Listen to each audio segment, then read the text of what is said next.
with NJCAA Hot Hoops in late January. Kenya Landers, Dan Olson. We're getting at it again, Kenya. Here we go. Another What week a of show, hip-hop. baby. What a show. Yeah. Yeah.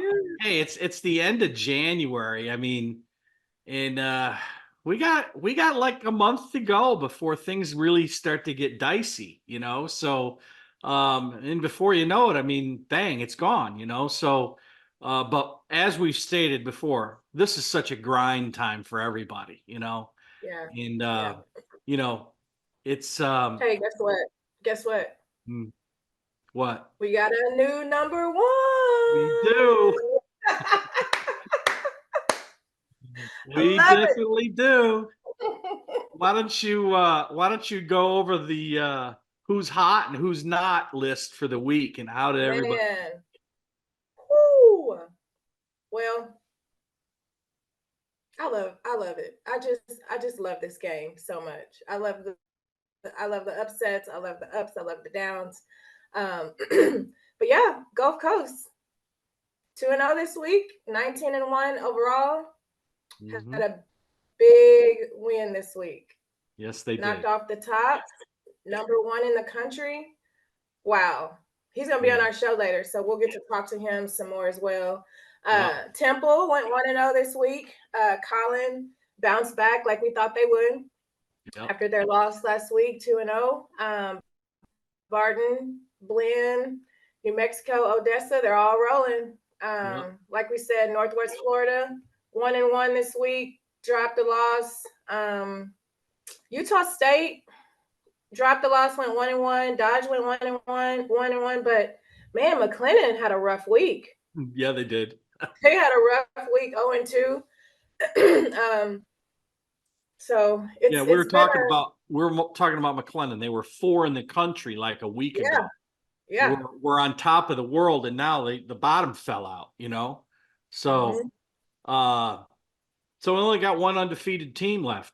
That's Hutch. And that doesn't 19 surprise me, and I know it doesn't surprise you either. You know? No, I mean, and they've played some tough competition, like we've talked about. They're out there in Kansas playing knockdown dragouts with Oh yeah. people every week, and Yeah. that Kansas league is tough, and so Hutch is on their way, man. Yeah, So they we'll are. see how long they can hang on to Of course, there is somebody else. another undefeated team though, too. I mean, there's Johnson County in the Division Yes, Two side. They yes. remain perfect at 20-0, and they stay number one in Mm-hmm. this week's latest poll. The top of the heap there with Iowa Western, Rock Valley, Kirkwood. They all remained intact as where they were a week ago. So Yeah. nothing's changed there. But wow, McLennan went from 4 to 12. Lost to Temple, of course, the beginning of last week, 66-57. And then they lost to Grayson. And we've talked about Grayson before, kind of being that team that, well, they show up some nights, they look pretty good, and then sometimes they don't. But they've got the talent. And the guy, Steve Lowe, that's coaching there, he's a first-year coach there, used to be at Murray State in Oklahoma. He's kind of one of these guys that has his team prepared, and if they show up, he's going to upset some people. Um, Mm-hmm. and then they lost to Grayson, so it was 60-56. So and Grayson double figures with 4 players. So now in light of that, McLennan's top player, Sine Bevley, has been injured, an Mm-hmm. integral part of their process, so to speak. And they only shot 26% from the floor that night, against Grayson. So, but as we had mentioned before, Anaya Williams, who had been the winner of last week's overtime game, Yeah. I mean, she showed up again. She had 7 and 9. She didn't have a huge game offensively, but in respect to the McLennan game with Temple, one that we talked about last week, Kira Bass, 28 points in that Yeah. one. You know, uh, So Colin, where they were at 2 to begin with, that was their highest point. They fell to 4, but they had a Back 2 and on 0 track. record, like you mentioned, and got back on Hmm. track. They beat Grayson. Then they turned around and um, I'm not sure. No, maybe they only played once. I can't remember if they played once or twice. But their backcourt, who we've talked about before, Wyatta Jennings, Mackenzie Buss, who's going to North Texas. Yeah. They are the solidifying factors for Colin. Jennings had Yeah. 24 and 8, Buss 19 and 9. Has got them back in the right direction. So They are such a dynamic duo. They play so well together. yeah, like there's not a lot of players at 5'4" like Mackenzie Buss in the country that put up the numbers that she's been putting up, and she's been doing it in consistent fashion. So, um, yeah, I'm a fan of that 5'4" mode. You mean like Shannon Bobbitt type? There you go. A little bit of a game. Found the way. Uh, Dodge and Hutch met back for round 2 of their game, and it was at Hutch this time. And by the way, Hutch moves to number 2, 19 and 0, like we'd mentioned. Kiki Smith, their freshman guard, a very unassuming player. For as many times, like I said, that I have seen her, she Hmm. drops 29. She has 4 threes against Dodge. And, the dynamic Paris duo at Dodge keep doing their thing. They just keep coming Keep up rolling. short against Hutch. But a great game. They lost 82-77 to Hutch. But, Paris Santa Catarina had 26 as 4 threes. Paris Atkins, 15 and 10 rebounds. They're a solid backcourt. They really produce some numbers for Dodge. Yeah. And team that we haven't really talked about lately, that's kind of running under the radar, but they aren't running under the radar really because they're number 5 this week is New Mexico. And New Mexico's got some dynamic backcourt players, but they got the big horse freshman in the front court, Panaya Davis. Doesn't put Yep. up like really dominating numbers, but 12 and 11, 2 blocks. She does her job. She's consistent, man. She Yeah, is so just yeah, steady Eddie. yeah. Yep. And when you're 6'5", 6'6", and you can step out and stick a 3 once in a while, yeah, you're going to garner some attention too, probably. So, but the star of this game was Felipa Callisto, someone that we haven't really mentioned. She signed with George Washington in the early signing period. A bouncy, really athletic guard from Mozambique. 13 points, 5 boards, 2 assists for Felipa.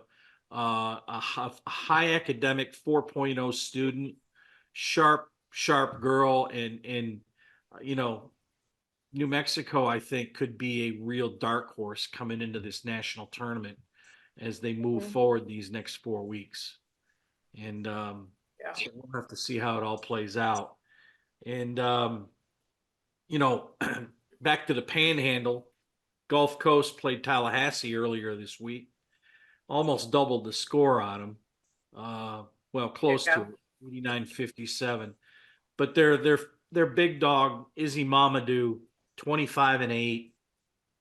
She was an impactful performer for Gulf Coast, obviously.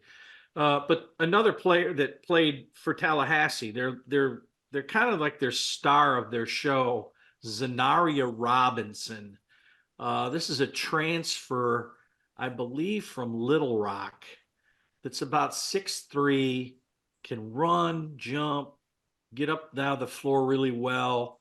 Um, she had 11 and 14 against a good Gulf Coast team, and that's a recruitable player, that's going to impact somebody's program at the next level in Zenaria Robinson. So anyway, Tallahassee though last in the Panhandle. You got Pensacola, you got Chipola hanging around trying to figure out who's going to be third. And then you got two big dogs. You got Northwest and you got Gulf Coast. And Northwest beat Pensacola the other day, 66-42.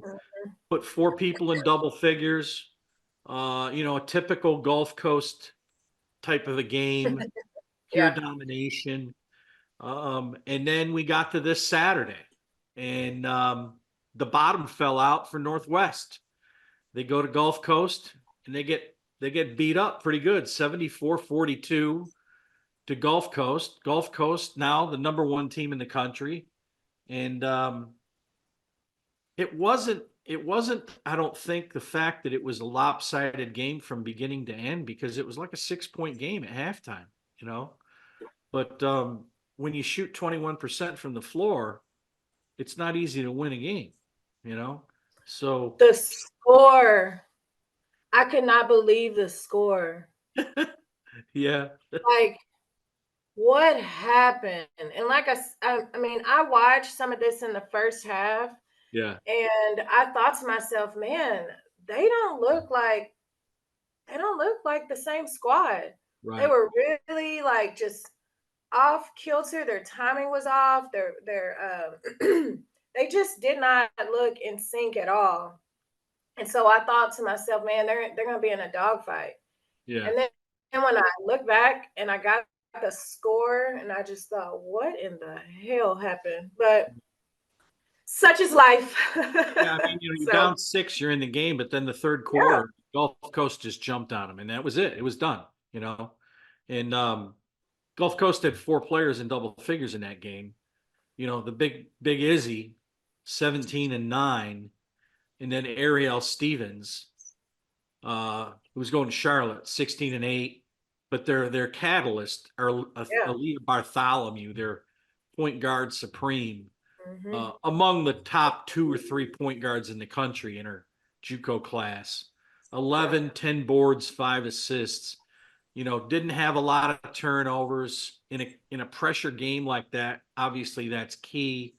Gulf Coast only turned the ball over like 11 times, which is pretty good.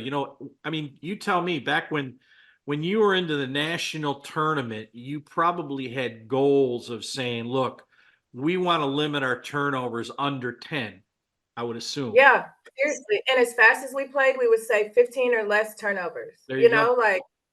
But I mean, it's not very often that somebody turns the ball over 11 times, and it's wild. Yeah. So, but they all had equal numbers of shots. Northwest,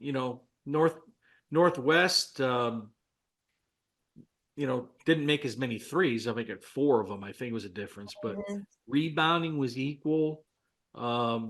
So, time to go back to the drawing board, if there is such a thing. Maybe, I don't know what it could have been. It could have been somebody just having a bad day. Yeah. And threw everybody else off. That happens in women's basketball sometimes. Yeah. I mean, you got a couple of your of your big dogs that have been just doing things consistently. And if I'm coach and they're not making some shots, they've been carrying me all year, I'm going to tell them, keep shooting, it's gonna fall, and it just fell. And so I kind of got some respect. Like, I'm not going to totally go away from my game plan and do something completely different. Right. It'd be a good motivating factor. They're about to start their second round in this whole thing, and so he may have some girls that are feeling pretty good. Well, you just got beat by 30, so you got to show up. And you got to show up. Let's be honest. He's got some ammo now, and he's got a lot of bulletin board material for the girls for this second and third round of their conference play. So sometimes you take the bad and make it good, right? Yep. And look, we only got another month and change to go. And a lot of things are going to get settled in the next 30, 40 days. So it will be an interesting last round here as we get into the final laps. So when we come back, we're going to talk some upload, Kenya and Dan, on NJCAA Hot Hoops. Intensity fuels these champion student athletes to greatness. Zurich Insurance is proud to be the official provider of student-athlete insurance for the National Junior College Athletic Association. Throughout the highs, we cheer along to their screams of victory. Throughout the lows, we support them through their tears of defeat. Zurich Insurance, helping student-athletes play the sport they love.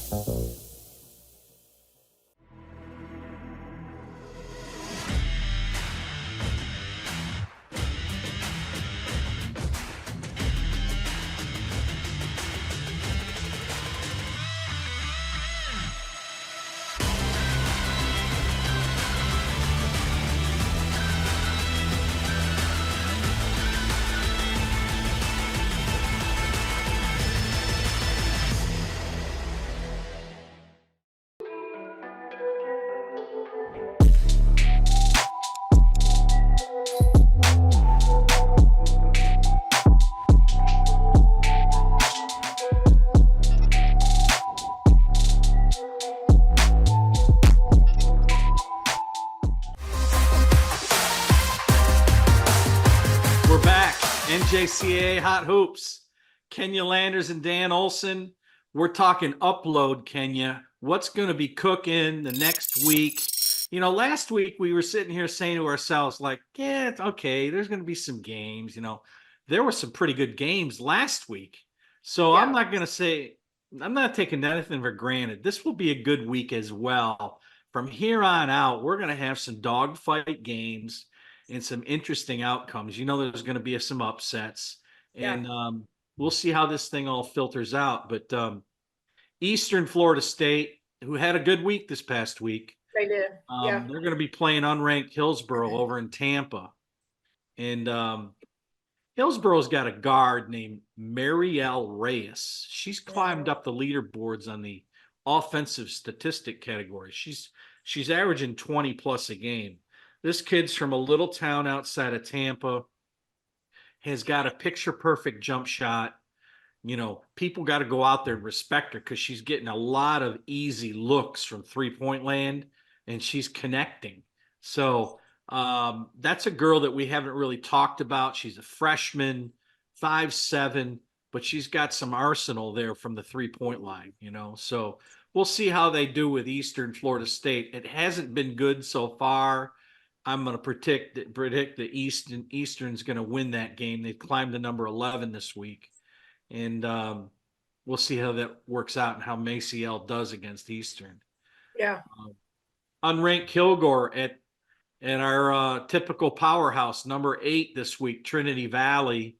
Always has been a pretty interesting game. They're not that far apart from each other. There's a lot of rivalry, as you probably know. Yeah, Region 14 it's just a different cat. Like you got you don't have a lot of teams that are ranked, but it's like just the rivalries, you know, like every game is a big game. There's no like, you know, you're in Trinity Valley and Tyler playing each other 30 minutes apart. Then you got Kilgore and Trinity Valley or I mean, everyone is just so close together, and that conference has not changed very much in so long, other than adding like, you know, some teams down, Lee, Baytown, you know, but it's just the rivalries make every game such a huge game. And you know, that conference is just a little bit different in how it's done as far as, you know, getting to the national tournament. You know, you play your conference and then you just have those teams over there that you're playing to get to the national tournament.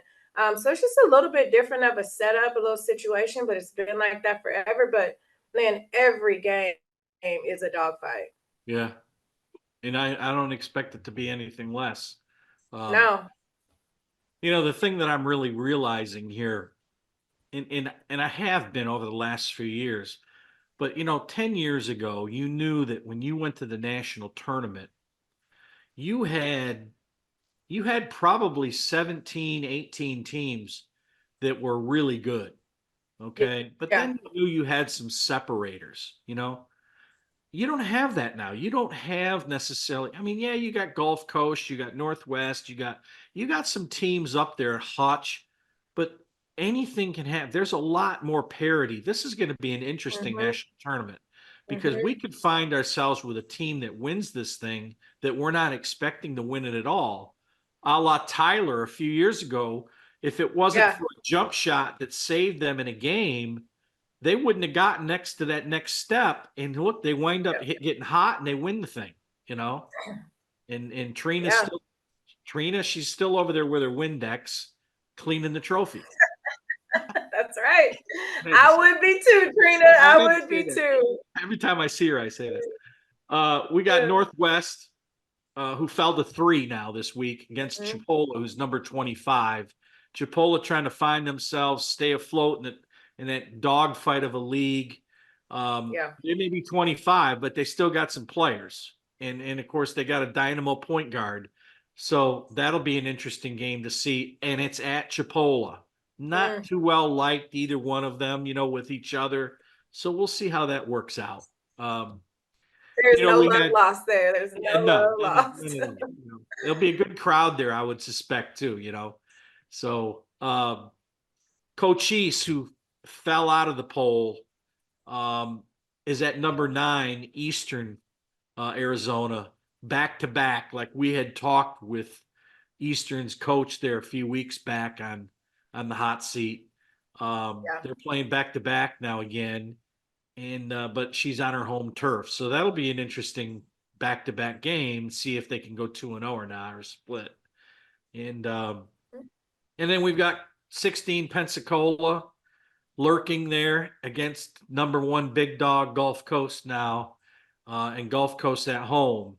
And so as any sport goes, when you're number 1, you've come off a huge win, it may be very difficult to focus on that next game that you play. Yeah, it's a trap. I mean, tell me it's a trap game every time, because the thing is Pensacola's solid and they're a very good team and they got nothing to lose. They're coming out, they're playing. And the thing about Gulf Coast is they're going to be tight. Unfortunately, they just are. The kids are going to be, feeling a different type of pressure. And the thing that sucks about this, but it's also good, Gulf Coast, yes, you are number 1 in the country, but if you lose your game after you're ranked number 1, it doesn't mean anything. Yeah, right. And so that's a tough spot to be in, but comes with the territory. So I'll be interested to see how both teams respond, but especially Gulf Coast. Can you own it or can't you? Yeah, good way to put it. Yep.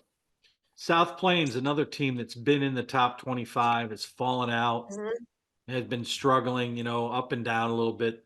They're at number 14, Odessa. Odessa's starting to figure it out, as we've spoke about. They got guard play that's solid. They've got a front court play that's solid. They got a good small forward. They play you 94 feet, pressure, kind of give you that craziness, like they want you to buy into it, to turn you over. And they're playing at home. So tough game for South Plains to go over to Odessa. And those are just a few of those really good games that are going to be out there played across the country that could have some impact as we move forward here in the next month and change. So, it'll be interesting to see. So, look, when we come back, we've got Rory Kuhn, head coach at Gulf Coast State Community College. He's the newly minted number 1 team in the country. We're anxious to talk to Rory, and we'll have him right here when we come back to NJCAA Hot Hoops.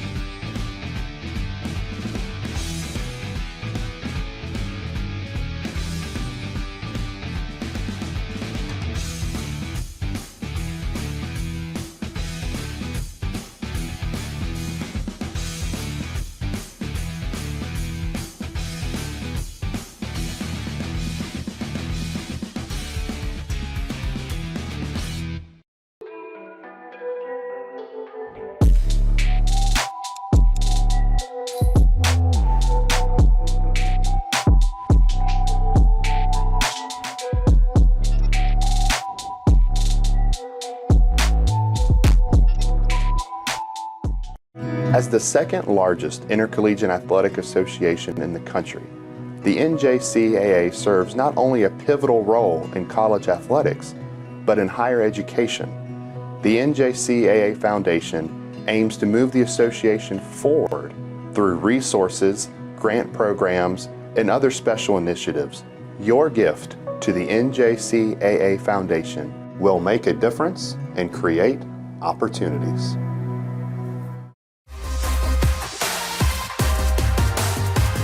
With us on the hot seat today, Rory, welcome to the show. And you're riding high, baby. You're number one in the country, and you got one blemish on your record. You're 19-1. Congratulations. No, thank you very much. Thanks for having me. And, like I said, I appreciate you guys doing this and the coverage you're giving to these ladies in the JUCO scene, which is great. So, yeah, feeling pretty good right now. Like you said, one blemish on the record, but overall, I'm okay with that. I'll deal with it. Yeah, I would be too. Yeah. Yeah. Kenya, you've been in the seat before. You've been riding high too, and you got what you needed to get in the big dance and all that stuff. Yeah. Let's talk about where we are with your team and where do you approach the rest of your season once you've had this high note like you've had right now. I mean, it's tough to keep them focused, I would suspect, but let's hear how you have to approach this from here on out. Well, as junior college, you're 100% right, Dan, because if you could see us practice the last 2 days, you would say, oh boy, how do you keep them focused? So as a coach, though, every team is different. Lucky enough, last year we were number one for a little while too. And then you got a new group this year and they're number one. And yeah, you try everything you can to keep them focused, but these kids are so funny and so different each year, and each group is different. You just got to I try to keep it light, try to keep it loose, just focus on the things that we've done well. But, and in our conference, as you play everybody 3 times. So it's so hard to keep the focus. We went through round 1, no blemishes, but now we got to do it all again. And you got, 4 teams ranked in the top 25. So it's hard. So I'm trying to figure that out myself, how to keep them loose, how to keep them focused. But, we'll find out tomorrow because we play again tomorrow. So we'll see how focused we are. Okay. Yeah. That's a tough, while we want to be so excited and so happy, right?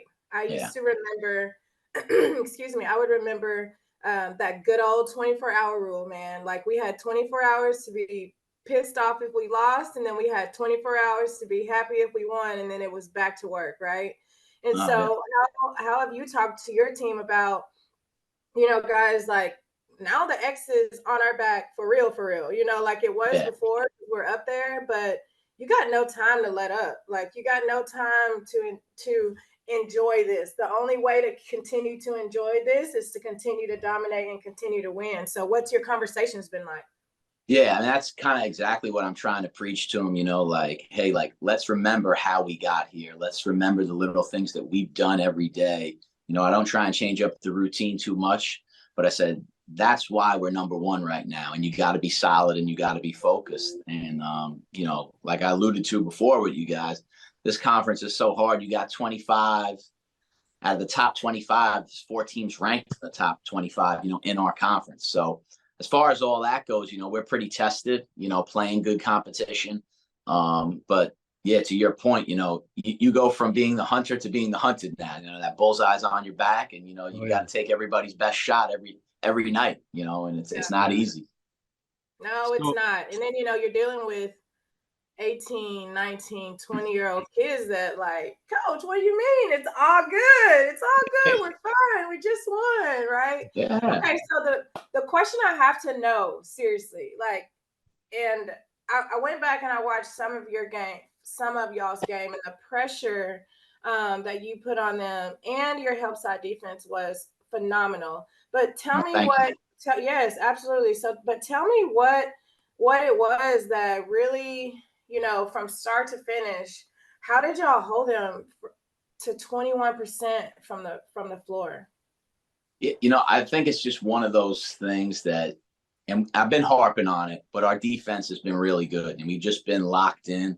Yeah. You know, and it starts with our defense. And I told him, I said, a game like that, the last one, right? You know, number one, number two, there's going to be some jitters. You're going to miss some shots, but your defense and your rebounding's got to be constant. And if you could do that for 40 minutes, you'll put yourself in a real good chance to win. And I looked at them. I thought we played bad in the first half. You know, we only had 28 points, and I'm looking at it, I go, well, shoot, they only got 22. I said, once we settle in, you know, hey, at least we're guarding. You know, the shots will fall, and eventually they did in the second half. But yeah, no, we've been guarding really well, and that's just kind of the key. I think the way we've guarded, the way we've rebounded, like those two things, if they're constant and our shots are falling, we're tough to beat. Yeah. Yeah, that game, I mean, the first half, you're up 6 points. To see the end score, like what the heck happened? The bottom fell out, you know, because your rebounding totals were fairly equal. Your assists, steal, all those things were kind of equal. And who would you say, if there was one or two that were really deciding factors for you among the players? I mean, I've got to say, probably the most balanced team that I've seen out there in JUCO. You don't have a lot of players, but the players you have all can play. And you seem to use them really well. But was there anyone that stood out that really dominated for you? Well, I think that they didn't have an answer, you know, down low for Issy Meme Mamadou, you know, and she was great. And I think, to, you know, your point with the help defense, having her down there, you know, just clogging up the lane, being big, being long, cleaning up the weak side glass. She's really good at that kind of stuff. And on the offensive end, you know, shoot, she's pretty good too. But it's the type of thing, like you said, we're pretty balanced, where you just can't focus on Issy. Or if you double Issy, now you're leaving open, you know, a 44% three-point shooter or a 35% three-point shooter. Like, they can knock down shots. So it's kind of almost like, hey, when we're rolling, pick your poison. What do you want to try to take away? And, you know, we've got options at every spot, you know, between Issy and Aaliyah Bartholomew, you know, your point guard and your big, you know, we're pretty good at that spot, you know. Yeah, I would definitely agree with that. That was a free recruiting hour for a lot of people. And it was squinched into about a minute and a half for people to know more about your team. And if they haven't by now, they should be ashamed, because they need to know more about the players that you have on your team. You got some real talent. I appreciate that, Dan. I know it was funny. There was a couple coaches in the stands there, and I won't name names, but one or two said, "Oh, it's my first time seeing the Aussie kid. I kind of like her." And I was like, "Where have you been?" So does everybody else in the country. Like, hello, you know, exactly. God, that makes me so mad. When we get off the air, you tell me who that is. Of course, these coaches got to do better, man. These D1 coaches have got to do better. Yeah. And then they come in at the last minute. Somebody from D1, I'm sorry, I'm getting on a soapbox, but somebody from D1 is going to work their butt off all year recruiting your kids, and then somebody's going to come in the last minute and swoop it up. It just infuriates me, because they don't really respect JUCO. They're just using it for, I'm sorry. You're preaching to the choir. I mean that. I am not sorry. And you're right. You're 100% right. Well, listen, Charlotte did their job. Charlotte landed Ariel Stevens early. A nice. And what a game she had, right? She had a heck of a game. Oh my God, 16-8. You know, she's been great, really good early. You know, Charlotte did do their work early. They did a nice job with that. Yeah, I would agree with that, and because her stock will rise tremendously in the next few months. So they did do their job. So. As we've been stating, Kenya, for months now, you know, these players that are out there in JUCO, there are some sweet players, some diamonds, and they go unnoticed, you know, and I'm glad I get the chance to see them almost every week, you know? Yeah. So who do you got next, Coach? So we got Pensacola coming to town tomorrow, you know. Oh, that's an easy one. You'll be fine. Oh, yeah, nice and easy. No big deal. You know, they only play as hard as they can be. They've only been ranked in the top 25 the whole year. You know, no big deal. What do we need to practice for, right? Just throw the ball up. Just go out there, you know. Yeah, it's automatically going to go in. Yeah. Yeah, that's it, you know. Yeah.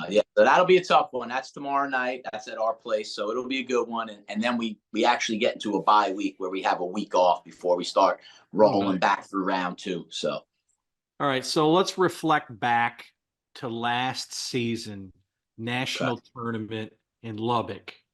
Yeah. You were the last game of the night. I think it was Thursday night. And I can't even remember who you were playing, but it came down to those last couple of seconds. Yep. And you lost the game. You had the game, you lost the game. How much of a deflating factor, obviously, that it was, but how much of a motivating factor was that game to go into this year? Yeah. So we were playing Jones, right? And, they put more time back on the clock there, and I watched it like a sick coach. I watched it about 50 times. I'm like, there's no way there should have been 1.2. It should have been 0.6. Yeah. Kid gets a lob. The basket's that way. She made a heck of a play and just threw it up as time was going out, and it went in, and that's how we lost, Yeah. And I told the girls in the locker room, I said, hey, like, you've got to experience the highs and the lows of March Madness. You officially got to experience the bottom of it. Unfortunately, that's the way it is. And sometimes that's what it takes. And it took a buzzer beater to get us out. So I know it's stuck with the kids that we have. Now, the only thing is I only have 2 returners from that team. So those 2, it really stuck with them. But it's a whole new crop. And that's the hard part with junior college, right? You try to get them to understand that. But since you always got a new team every year, it's like, okay, but, I know it's motivated me, and I know it's motivated the 2 kids that were on the team, Stevens and Bartholomew, that got to play. So they know what it takes to get there, and they had a taste of it. So, hopefully we can continue to ride this wave where we're at and, I guess get a shot this year, hopefully in, I believe, Casper, Wyoming, no more Lubbock, There you go. We're looking forward to it. Yeah, I've never been to Wyoming, so let's see, hopefully. I haven't either, but I'm anxious to be there in March. Yeah. And you and me both. Coach, I remember going through that exact same experience. It was interesting because my husband, Michael, and I were coaching against another husband and wife duo, right? Oh, and wow. so, yeah. So, we go and we're playing. And, we honestly, we just didn't play well. I think we were just a little shook. Some things had caught up to us that, that was a sore thumb kind of for us all year. I disciplined in some areas. So I did not go back and watch it several times because I knew exactly what happened. Yeah, that's right. You know it. Yeah, but I will say that was a huge motivating factor for us all year. I mean, we every time our kids got so tired of us hearing, we had bracelets made that said SPS, second place suck. I like that. Yeah, that was a good idea. I wish I knew that. That'd be great. I would have made the same thing. Yeah, the minute they started riding high, we would say, "Hey, SPS, second Yeah, place suck." I like and, that. Yeah. We were able to get back the next year and make it happen, which is one of the best feelings ever. But I get it. I get your experience. I'm right there with you. And so, And that's what people don't get, right? Like you said, you made it back next year, how hard it is just to even get back. It's so hard, and so like I said, we've done a little work now, but we got to get through the rest. And hopefully if we can, we'll be in Wyoming, but, and we'll use that, with, at least I know the 2 kids I got, I know they'll be motivated that, have gone through it and experienced that, Their last go round, tell them to put that pressure on them. That's it. That's what I tell them too. And I always tell the kids, that I got on the team, I'll say, hey, usually like wherever you go next, like you're not going to win as many games as you have here. Like this is like that you go experience, you use it for what it is. And it's great. You know what I mean? Like, and some of the best kids, I talk to years later, men, women that I've coached, they always come back and remember the junior college days, the JUCO days, the stories, those types of things. And that's what makes it rewarding. And, you hope you can get to the highest level and, to the top. But even if you don't, I mean, it's a sweet journey. It's pretty cool. Absolutely. Well said. Absolutely. Rory, excuse me. Delighted to have you on. And best of luck as you move forward here the rest of your season. And look forward to seeing you obviously at the state tournament. That's a nice little vacation for me. Yeah. And then hopefully on to beautiful Casper. So thanks again for being on with us here on NJCAA Hot Hoops. I appreciate you guys having me, and I'm going to do everything I can, Dan, so that way I see you there. So let's hope we can do it. You got it. All right, guys. I appreciate you having me on. Thanks so much. Hey, good luck to you. Thanks. All right. Thanks, Coach. Intensity fuels these champion student athletes to greatness. Zurich Insurance is proud to be the official provider of student athlete insurance for the National Junior College Athletic Association. Throughout the highs, we cheer along to their screams of victory. Throughout the lows, we support them through their tears of defeat. Zurich Insurance, helping student athletes play the sport they love.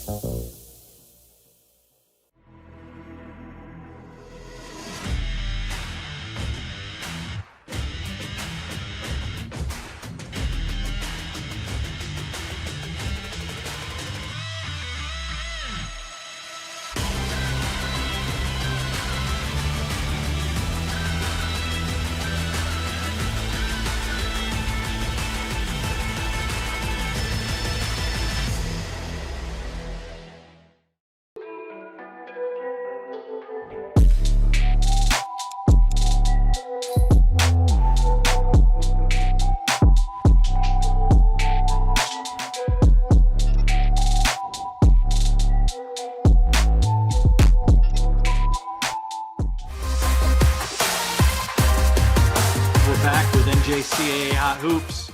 Kenya and Dan, we're here to talk about some closing, I don't know, you want to call it a mailbag, a little Q&A from our fans and Twitter page. Kenya, what do you have? It's one of my favorite parts of the show. You guys are coming up with some really good questions here. So one of our questions is, as everyone hits the meat of the conference schedule and everyone has been fully scouted, what is the bigger key? Players stepping up and making plays, or coaches making adjustments and adding wrinkles to the game plan? Well, we both can talk about that. Yes.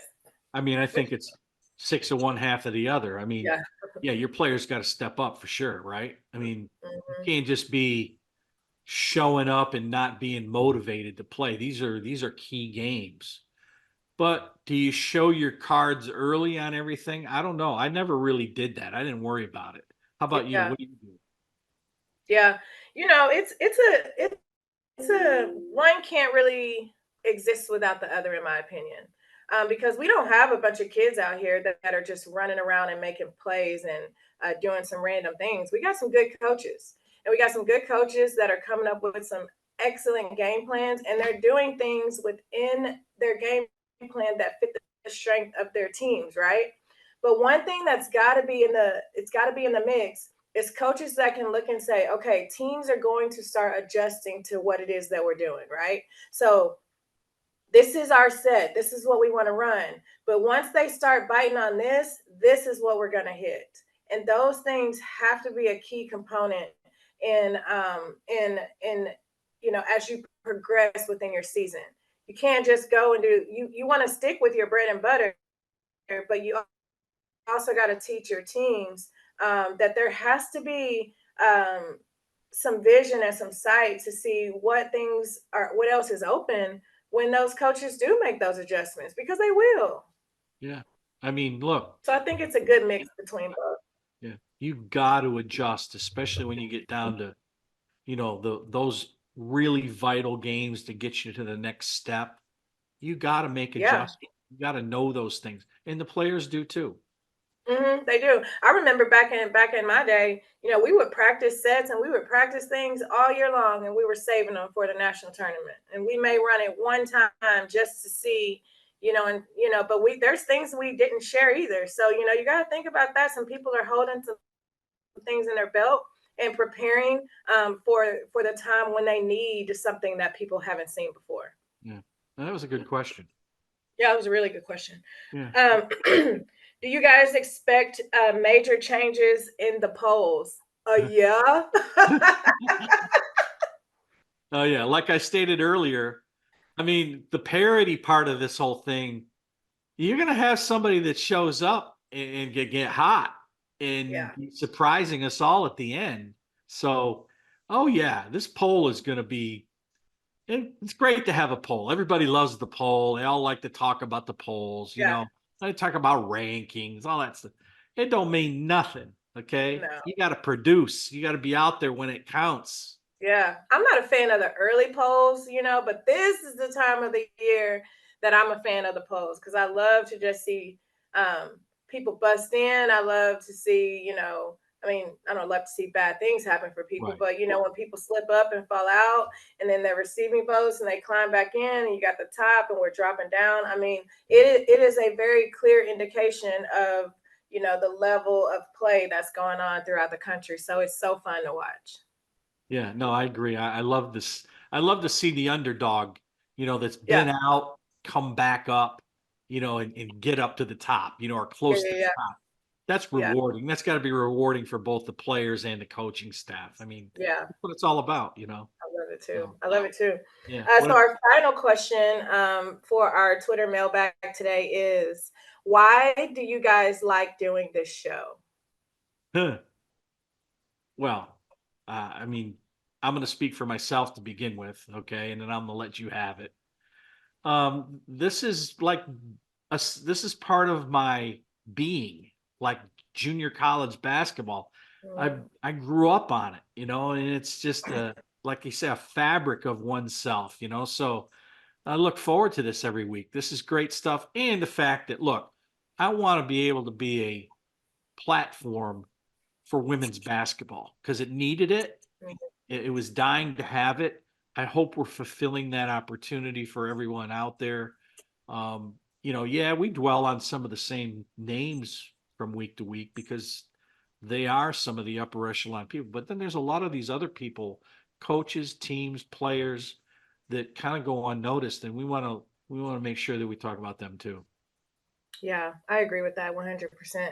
I know for me, it's just an opportunity, right? It is a fantastic opportunity um, for for us to just grow the game and continue to give women's basketball exposure that it's not necessary, it doesn't necessarily get all the time. Now I will say people have woken up and they know that women's basketball is for real. Yeah. But I just think about myself and I think about the me going to junior college and the change of the trajectory of my life that would have been completely different had I not had that step.